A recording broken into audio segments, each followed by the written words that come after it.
Hi friends, ಇವತ್ತು ನಾನು ನಿಮಗೆಲ್ಲ ಜ್ಞಾನಪೀಠ ಪ್ರಶಸ್ತಿ ಪಡೆದ 8 ಜನ ಕವಿಗಳ ಅವರ ಭಾವಚಿತ್ರದ ಮೂಲಕ ತೋರಿಸಿ ಹೇಳುತ್ತಿದ್ದೇನೆ.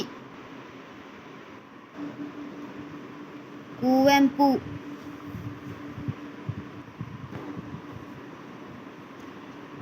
ದ. ರಾ. ಬೇಂದ್ರೆ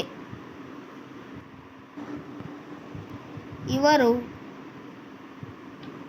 ಮಾಸ್ತಿ ವೆಂಕಟೇಶ ಅಯ್ಯಂಗಾರ್ ಇವರು, ಶ್ರೀ ಶಿವರಾಮ್ ಕಾರಂತ್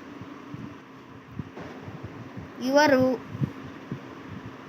ವಿಕ್ರು ಗೋಕಾಕ್ ಅವರು ಇವರು, ಶ್ರೀ ಯು ಆರ್ ಅನಂತಮೂರ್ತಿ